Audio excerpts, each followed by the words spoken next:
E esquece o Neymar. O Neymar é a cereja do bolo. O Neymar tem que estar bem o ano que vem, não é agora. O Neymar precisa de sequência, o Neymar precisa recuperar a confiança. Nada, ele não consegue fazer nada. Por isso. Acho que ele vai estar pronto ano que vem? Eu acho. Estamos quase no meio do ano, bicho. Mas eu acho. É mesmo? Que bom, pô.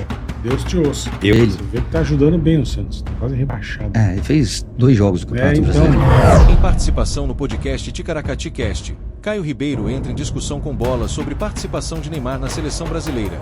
Caio Ribeiro acredita na volta por cima de Neymar, enquanto Bola vai contra a opinião do comentarista.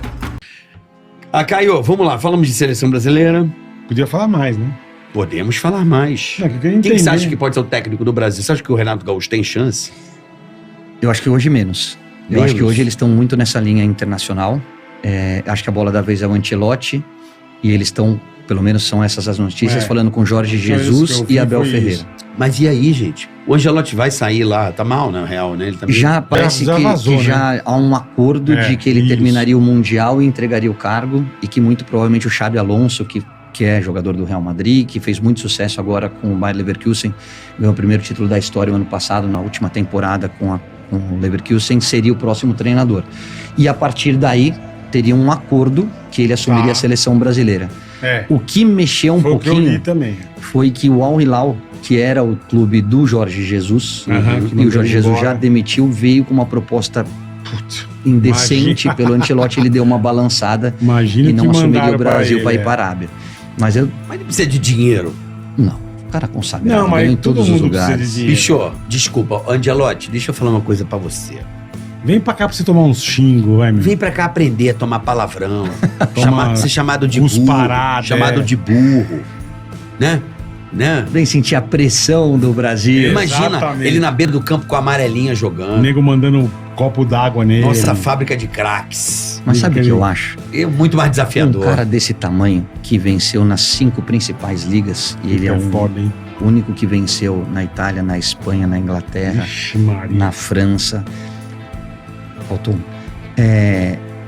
Cara, um cara desse tamanho, você ter no teu currículo que você dirigiu a maior seleção de todos os tempos, é diferente.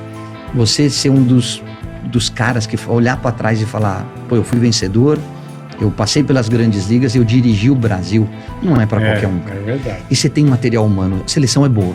Não é a melhor, mas está entre elas. Mas por que não vai para frente, cara? Porque faz uns jogos aí que dá vergonha. Não, as eliminatórias faz estão uns joguinhos que dá vergonha. O Brasil não tem, enquanto a Argentina, aí Brasil você pega parecia um time pequeno. Uns caras bons de bola e, cara, aquele joguinho horroroso. Eu acho que a gente individualmente tem grandes nomes. Sim. Neymar, Vinícius Júnior, Rodrigo, Rafinha fazendo um ano sensacional. Rafinha é um machão que é batendo da Argentina. Percebi. Mas eu acho que a gente ainda está dependendo muito do brilho individual. A gente precisa formar uma equipe. E coletivamente a gente está muito atrasado. Mas você não precisa ficar junto mais tempo? Eu acho que essa foi a dificuldade do Dorival. O Dorival é muito bom treinador. Foi pro Flamengo, ganhou tudo. Foi pro São Paulo, ganhou um título inédito. Chegou na seleção por méritos e faltou o dia a dia. Faltou isso, a repetição, conhecer os caras, dar tempo de trabalho. No começo, os caras se juntam uma semana antes do jogo. É muito pouco tempo. Eu sou da época de Teresópolis, o cara ficava 1 mês e meio pra uma Copa do Mundo e ficava lá concentrado. Como chamava no Minas? Granja Miranda. Granja Comari. Granja Miranda. Granja Comari, perdão. Os caras ficavam meses lá enfiados, velho. Era legal. Porra.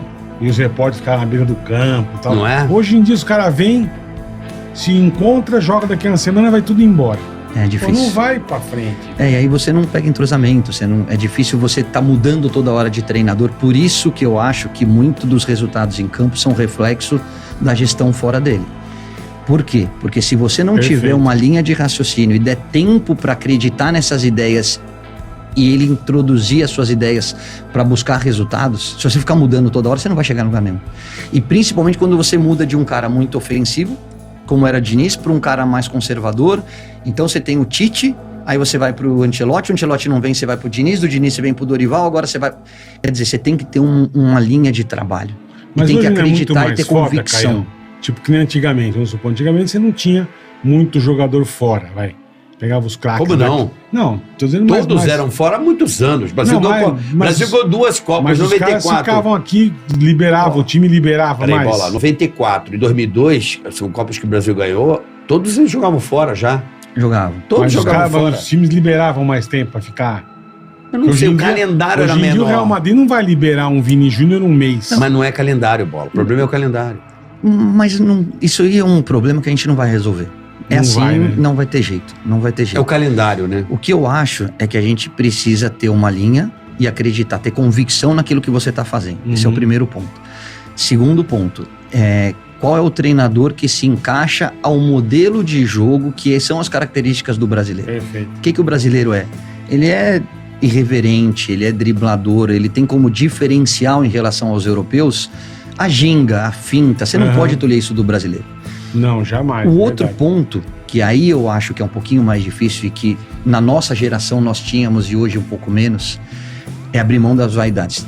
Entender que assim, se o coletivo funcionar, você vai brilhar individualmente. Então tem grandes jogadores que jogam muito nos seus clubes e não respondem na seleção brasileira, por vaidade. Tá na hora de você montar um esquema e se enquadrar nessa característica de time. Entendi. Então, por exemplo, o Vinícius na seleção brasileira não é o mesmo do Real Madrid. Mas nem perto.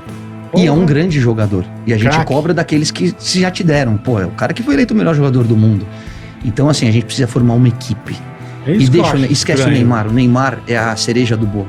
O Neymar tem que estar bem o ano que vem, não é agora. O Neymar precisa de sequência, o Neymar precisa recuperar confiança. Ele não consegue fazer nada. Por isso. Acho que ele vai estar pronto ano que vem? Eu acho. Estamos quase no meio do ano, bicho. Mas eu acho. É mesmo? Que bom, cara. Deus te ouça. Eu acho, mas ele acabou de machucar. Qual é a contusão que ele tá agora? É uma lesão muscular posterior da coxa. Que é normal quando você tem uma lesão de joelho. Você vê que tá ajudando bem o Santos, tá quase rebaixado. Ele fez 2 jogos do Campeonato Brasileiro. E o Santos tá precisando. Mas ele vai voltar. Precisando demais, velho. Vai voltar. Vai voltar Deus porque é diferente. Que putz. Mas é aí que tá. Um craque daquele, velho. Você não pode... Esquece o Neymar. O Neymar, você tem que montar uma equipe. Você tem que ter um jogo coletivo. E aí, quando chegar perto da Copa do Mundo, lá em fevereiro, março, há 3, 4 meses da Copa do Mundo, você vê em que estágio está o Neymar. Se Deus quiser, ele vai estar bem, vai estar voando, vai estar com sequência. E aí ele vem para ser o diferencial. Entendi. Se você hoje pensar no Neymar, você não forma um time. Por quê? Porque ele precisa de sequência e esse momento dele é de clube, não é de seleção. Entendi. O Neymar, e ele vai ficar no Santos ou não vai? Eu acho que vai. Até o final da temporada? Então, todo mundo fala da Europa. Faz 3 anos que ele não... Qual time de alto rendimento, da altura do talento do Neymar, que pegaria o Neymar hoje, se faz 3 anos que ele não consegue fazer 30 jogos na temporada, vem de uma lesão de joelho, um cara de 33 anos. Ele precisa da estrutura que o Santos te proporciona, ele precisa estar no país onde ele é valorizado e estar perto das pessoas que ele gosta. Ninguém vai te dar isso mais do que o Santos nesse momento. Eu, se fosse o Neymar, eu permaneceria até a Copa do Mundo. No Santos? No Santos. No Santos. E tocaria esse novo projeto. Dele, né? Mas é que as propostas que chegam pro Neymar devem ser muito absurdas, né? Então, mas... Todo time quer ter o Neymar. Já deixa o dedão no like e não esqueça de se inscrever no canal para não perder nenhuma novidade do mundo do futebol. Tamo junto!